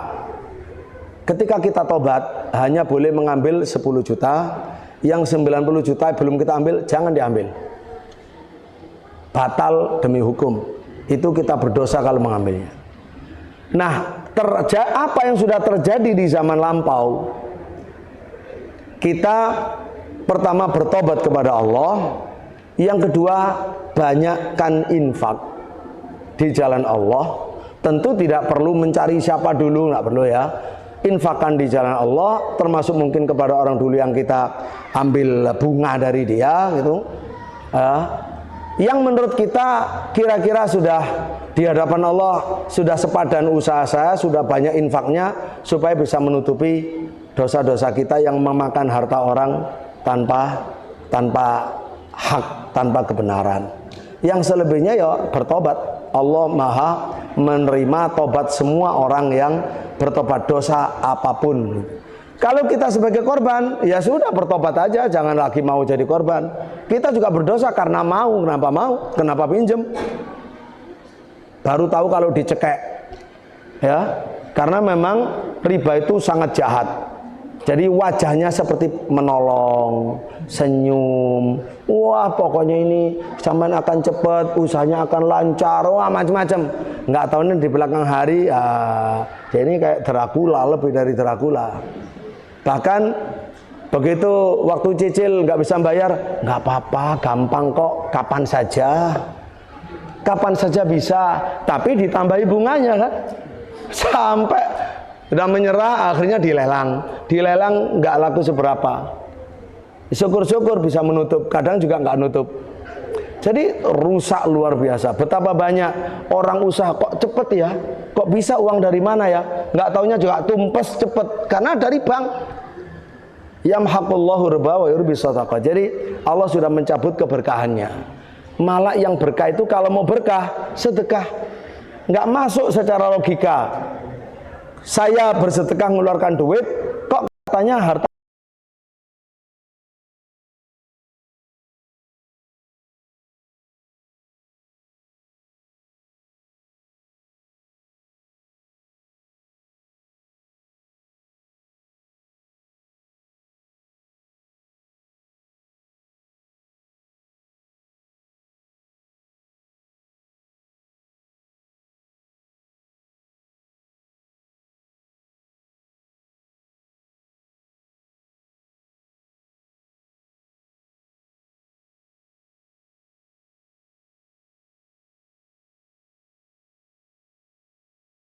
lain lah, pokoknya investasi ini akad ini, tapi ternyata riba. Nah itulah makanya siapa yang mau masuk terjun di situ, ngaji dulu yang detail tentang soal riba ini supaya tidak terjebak. Demikian, wallahu taala alam.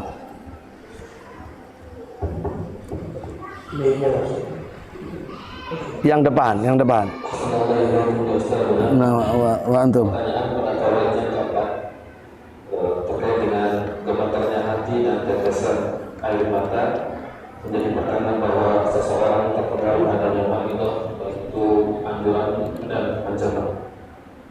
Pertanyaannya adalah seseorang melakukan sholat malam di awal takbir sampai salam selalu menangis, tapi dosa-dosa yang telah dilakukan tanpa dia memahami bacaan yang dibacakan dari itu surat Al-Fatihah atau surat-surat yang lain.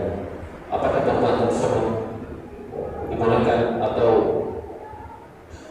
berdasarkan apakah perbuatan tersebut salah karena dia tidak bisa memahami ayat yang dibacakan, dia hanya bisa menagih dengan perbuatan yang dia mengetahui apa yang dia berbuat berdasar kepada Allah. Wa fikum barakallah. Baik.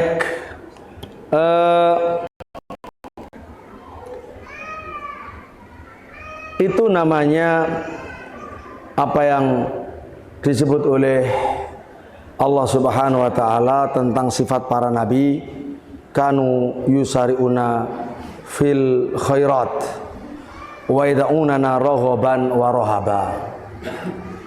Para nabi dan rasul itu punya sifat selalu gerak cepat, semangat terdepan dalam segala kebaikan.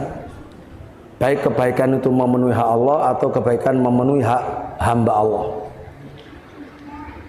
Ataupun bahkan yang lain, termasuk kalau sekarang kita selalu tambahi ketika juga memperhatikan dan menjaga lingkungan, ya, untuk kebaikan manusia, masyarakat dan anak cucu kita. Itu semuanya khairat, ada nilainya. Nabi itu selalu terdepan di dalam hal yang baik. Wa yad'unana, dan selalu berdoa pada Allah. Yad'unana itu punya dua makna. Doa ibadah atau doa masalah. Doa ibadah itu doa yang berarti kita ibadah sholat, ibadah baca Quran. Nah, doa masalah itu artinya kita memanjatkan doa, meminta hajat, minta perlindungan gitu. Apakah berdoa, apakah beribadah, itu namanya masuk ke dalam firman Allah, wa yad'unana. Para nabi itu selalu ahli berdoa, ahli ibadah pada Allah, raghaban wa rahaba. Karena faktor cinta, karena faktor takut.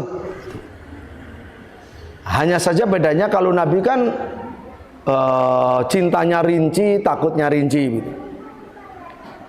berdasarkan ilmu rinci. Nah, kalau kita orang awam, sholat malam kemudian baca Quran nangis, pokoknya ono nari jahanam, ayo nangis is. Iling secara umum global, ingat jahanam, ingat dosa, gitu. Ingat akibatnya. Apakah itu berpahala? Berpahala. Cukup sebagai sebuah tanda bertakwa, cukup.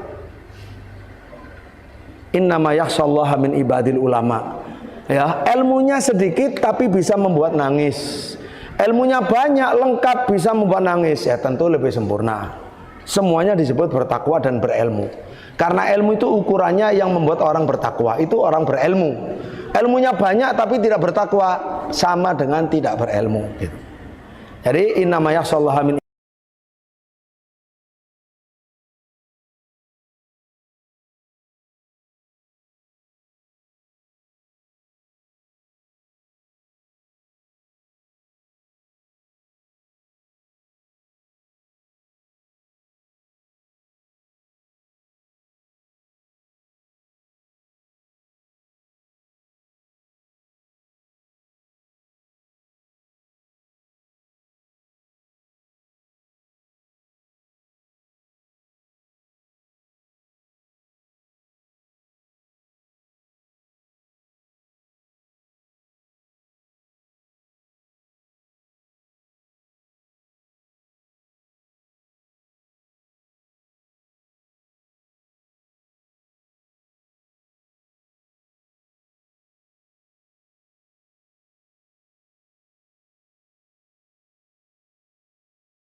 mengenai sambung berto'ah tadi, taat dan patuh pada dalam. Bagaimana hukumnya kalau kita menyelisih pemerintah dalam hal seperti hukum apa seperti hari raya atau waktu-waktu sholat? Karena pemerintah dalam hal ini Kementerian Agama yang mewakilinya sudah menetapkan hari raya dan waktu-waktu sholat yang sudah kita. Sedangkan ada beberapa pihak yang menggunakan dalil juga, menggunakan argumentasi juga menyelisih hari raya pemerintah dan waktu sholat yang katanya terlalu maju atau terlalu cepat. Bagaimana sikap kita terhadap hal tersebut? Baik, barakallahu fikum. Pertama tentang sholat. Fasholli li rabbika wanhar. Sholatlah karena Tuhanmu, untuk Tuhanmu, kepada Tuhanmu. Maka kita sholat itu karena taat Allah. tidak ada karena taat ulil amri sama sekali. Sholat itu karena mentaati Allah, memenuhi haknya Allah.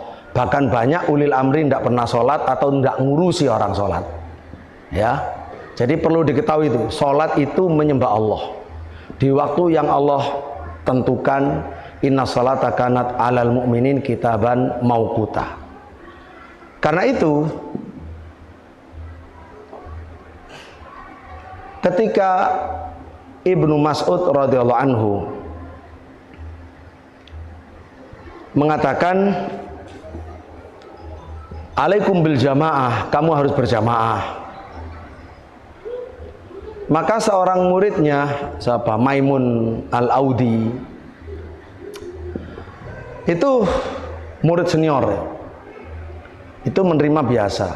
Begitu besoknya di waktu yang lain, beliau mengatakan begini, Ibnu Mas'ud berkata, ya saya kunu umara alaikum yuakhiruna sholah fa sallu fi buyutikum fi waqtil ladzi ta'rifun thumma salli ma'ahum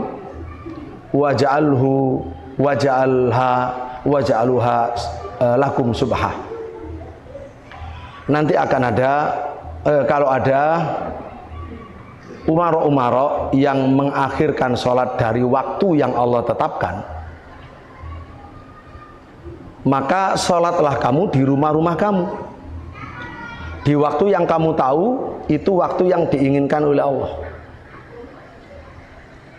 Kemudian datangilah jamaah yang dipimpin oleh amir, oleh sultan di waktu yang salah, di waktu yang sudah akhir. Misalkan kasus sholat asar, ya, yang imami di masjid itu amir, sultan. Semua orang wajib bermakmum di situ, berjamaah di situ. Tapi waktunya sudah mau maghrib.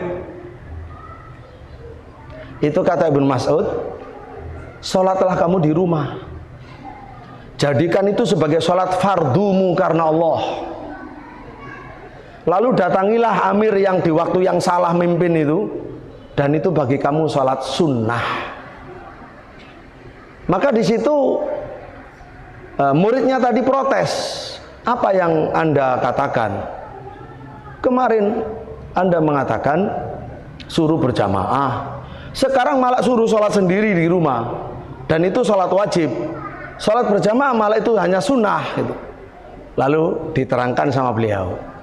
Setelah dinasehati, beliau agak kecewa. Tak pikir kamu paling pinter, ternyata kok begini kamu nggak paham. Terus kata beliau, al jama'atu ma wafaqal haqqa wa in kunta wahdak. Yang disebut dengan jamaah, alaikum bil jamaah itu artinya kamu bergabung dengan kebenaran atau bergabung dengan orang yang benar, yang memegangi kebenaran. Maka namanya al-jamaah ma wafaqal haqqa. Disebut jamaah itu apa yang sesuai dengan kebenaran. Wa in kunta wahdak. Meskipun kamu seorang diri, berarti kamu sudah berjamaah ketika ikut kebenaran itu. Adapun mereka, adapun jamaah itu faqad faraqal jamaah. Adapun jamaah orang banyak itu telah meninggalkan kebenaran. Itu langsung dari sahabat Ibnu Mas'ud radhiyallahu anhu. Termasuk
Allah, itulah sholat wajib rukun Islam, yang sholat karena menyembah Allah. Bisa dipahami? Jadi sholat itu tidak ada hubungan dengan dalam arti taat ulil amri. Kalau dihubungkan dengan taat ulil amri ya repot ya. Begitu. Kemudian dan sholat bisa pribadi tadi seperti itu yang dan langsung hadisnya dari Nabi dari Ibnu Mas'ud. Untuk hari raya yang sifatnya memang sangat syiar gitu. Ya diharapkan kalau negara kita itu ya bisa berhari raya dengan bareng. Itu kan harapannya setiap orang ya. Dan selalu berusaha ke situ walaupun sampai sekarang kan belum selesai. Sekarang itu kita itu masih berselisih tentang kalender. Ada kalender nasional, ada kalender global. Ada ru'yat nasional, ada ru'yat global. Dan ini bukan hanya sekarang, sejak zaman ada awal fikih mazhab 4 sudah ada itu. Zaman dahulu kala pembahasan imam mazhab 4 itu ya, para imam mazhab 4 dan para pengikutnya itu bertanya begini. Setelah sepakat sumu li ru'yatihi wa aftiru li ru'yatihi. Salatlah puasalah Ramadan karena melihat hilal. Salatlah hari raya, berbukalah salatlah hari raya karena melihat hilal. Ada muncul pertanyaan, kalau seseorang melihat hilal misalkan di Flores atau di Larantuka, dia melihat hilal, atau mungkin katakanlah sekarang di Aceh, ini kan negara kesatuan Indonesia, bahkan dari Aceh sampai sini kan mungkin bisa berapa bedanya, kan bisa 3 jam tuh. 3 jam. Kalau rakyat Aceh melihat hilal, matahari melewati terbenam di NTT nggak ngelihat, Jawa nggak ngelihat ya, Sumatera nggak ngelihat, baru Aceh melihat misalnya. Siapakah yang wajib puasa ikut ru'yatnya orang Aceh? Ada yang berkata ya orang yang lebih barat, gitu kan? Berarti orang yang lebih barat dari Aceh, yang lebih timur, yang sudah lewat, ya nggak ikut. Ada yang berkata, ya enggak, radius, misalkan, ya radius safar. Kalau safar 85 kilo, ya 85 muter, mau ke barat, mau ke timur, utara, selatan. Yang lain mengatakan, ya satu kawasan. Misalkan satu kawasan ya Pulau Sumatera. Yang lain tidak, ya tidak bisa. Yang satu negara, berarti satu Indonesia. Walaupun beda 3 jam, walaupun lebih timur 2 jam 3 jam, tidak masalah. Yang satu bilang, ya tidak, satu regional, satu ASEAN. Kan satu kawasan lebih luas ASEAN. Masa sekarang di perbatasan Aceh puasa, Malaysia nggak puasa gara-gara tidak melihat, ya di situ ya. Kemudian yang lain, apalagi kalau di luar Aceh seperti yang Flores nggak ikut hanya karena beda zona waktu, ya padahal satu negara, ya aneh. Sehingga itu bahasan fikih. Kemudian kalau begitu kita sepakat aja, sepakat politik ASEAN satu hari raya. Nah, kan kesepakatan politik. Dasarnya ya sebagian dari fikih. Yang lain bilang kalau cuma ASEAN tidak enak juga kita puasa hari raya, Saudi belum. Saudi Mekah pusatnya kita, kan begitu ya. Apalagi hari raya. Masa kita sudah puasa Arafah, di sana belum Arafah. Masa kita Arafah di sana sudah hari raya, misalnya ya, nggak pantas dong. Gimana? Ya sudah, ru'yat global. Ru'yat global. Ukurannya ru'yat global adalah semua negara yang malamnya sama, separuh siang separuh malam, yang malamnya sama, harinya sama, tanggal masehinya sama, ya sama hari rayanya, puasanya dan rayanya. Nah itu semuanya ada di dalam fikih, ada di dalam fikih. Tinggal pemerintah itu memilih yang mana, politik itu memilih yang mana. Mau yang global biar umat Islam syiar sedunia sesuai dengan semangat globalisasi dan Islam adalah agama universal, ataukah masing-masing dengan hanya kawasan kelompok-kelompoknya, atau bahkan semua negara masing-masing. Contoh misalnya tadi itu Mesir, Malaysia hari raya, Brunei tidak.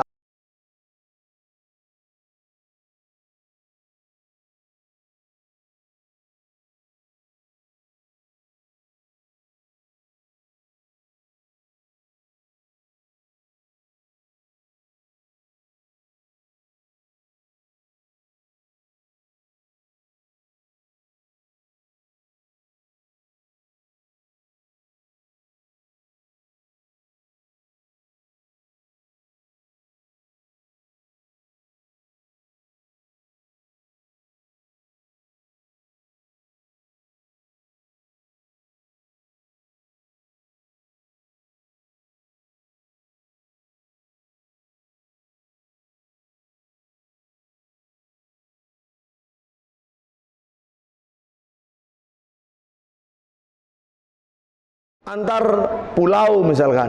Nah kalau sekarang kan antar rumah, satu rumah yang satu puasa hari raya hari ini, yang satu istrinya besok. Ada enggak begitu? Ada. Ya aneh, bahkan khotib hari ini berkhutbah, besok melok khutbah. Jadi paling aneh di dunia. Ya wes, nggak usah ngamuk pokoknya. Yang penting sekarang itu ilmu. Bagaimana seharusnya? Ya. Jadi ada banyak hal yang soal ini ya kita harus menyadari, menjaga persatuan, berusaha untuk bersatu. Ya itu disadari semua kok, nggak ada yang ingin berselisih, nggak ada.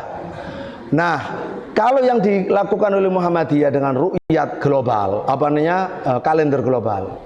Kalender global itu penting. Begini dalam pandangan agama fikih, harusnya kita itu bisa lah antara kalender kerja dan kalender ibadah itu bisa berbeda, bisa bersatu. Selama ini kan juga begitu. Indonesia ini, misalkan Indonesia dan Saudi, kalendernya sama, terus ibadahnya sama. Besok sama, ibadah sama. Besok lagi ibadah sama, kalender sama, ibadah sama. Tiba-tiba besok tahunnya kalendernya sama, ibadahnya berbeda. Loh, habis itu tahun berikutnya sama lagi. Loh ini sama tidaknya kan masih belum bisa diinginkan. Padahal harusnya yang kita inginkan bersama terus. Itu bisa-bisa, sudah ada keputusannya, keputusan fikihnya internasional. Dulu pernah di OKI atau Robito Alam Islami ya, itu memutuskan umat Islam untuk bersatu hari rayanya global, bukan hanya ASEAN. Harus punya satelit. Negara Islam harus punya satelit sendiri mandiri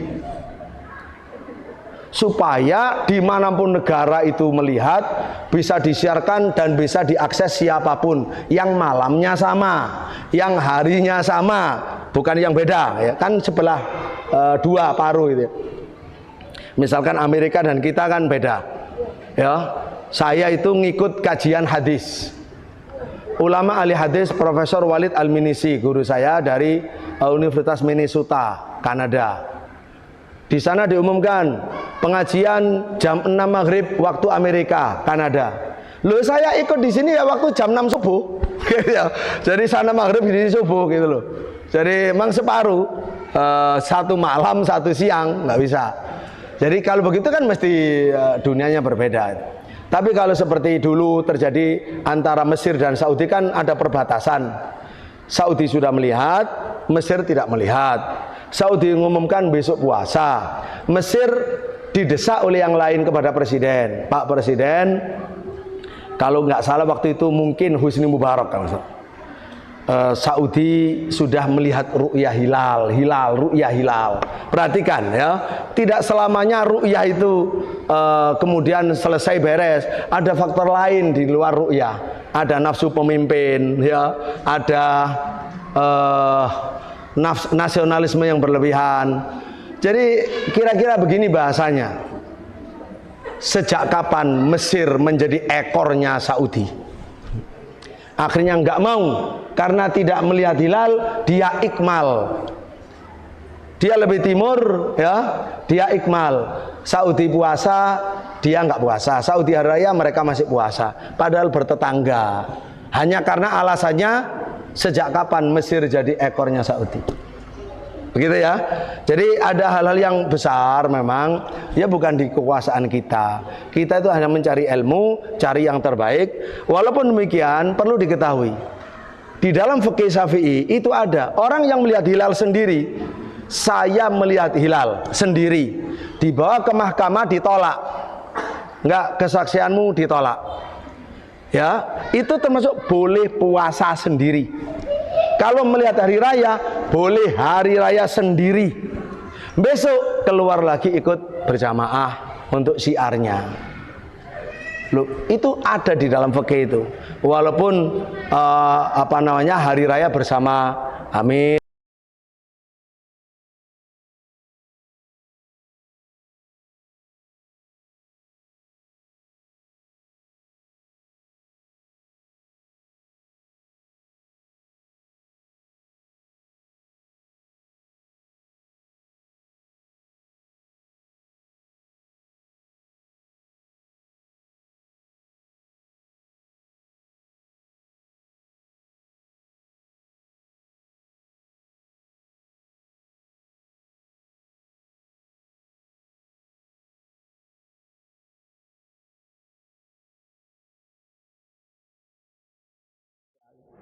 Jadi ke lapangan yang ditambahi dan saling memahami. Barakallahu fikum. Baik, saya terakhir untuk Wes sudah. Ini tinggal waktu sholat ya. Jadi berarti di luar forum ya. Di luar forum, mohon maaf. Ini penyerahan hadiah, monggo. Tapi ini tokoh masjid takmir ada yang hadir? Ada, sinten? ada wakil Pak Haji. Pak Haji? Oh, oke. Jadi ini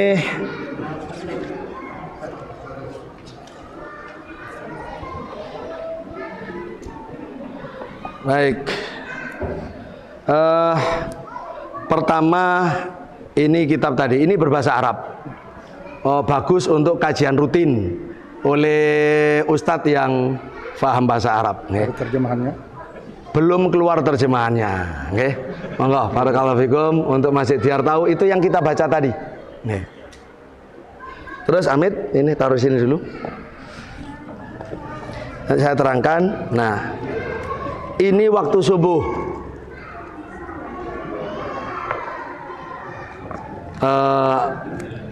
Mohon nanti dibaca. Kalau kita belajar ilmu itu untuk memperbaiki sholat kita. Jadi dalam penelitian sebaiknya qomat sholat subuh itu dilakukan dari jadwal yang umum itu mundur sampai minimal 20 menit baru qomat. Oke, minimal 20 menit. Kalau bisa 23, 25 menit dari awal jam subuh itu bagus karena fajar shadiq sudah membentang di ufuk timur seperti 20, pokoknya di atas 20. Enggak boleh lama, enggak boleh lebih dari 25 lah. 20, 25 bagus. Di sini biasanya 15. Oh, itu masih kurang dikit, kurang ideal, kurang sempurna. Kalau sekiranya bisa para pimpinan bagus sekali dan itu termasuk amal soleh. Allah semakin ridho insya Allah. Terus, nah ini tadi buku nggih. Nah ini yang untuk sunnah membantah Syiah. Ini majalahnya. Ini saya umumkan, monggo. Ini ada Mahat Ali dan A'imah. Kita serahkan dulu, saya terangkan mohon izinnya. Ini mohon pamfletnya karena gratis 100%. Nih. Pendidikannya dan ini kalender. Monggo ini aja yang diwakil untuk penerimaan. Nih. Ngeten. Wah, lihat-lihat.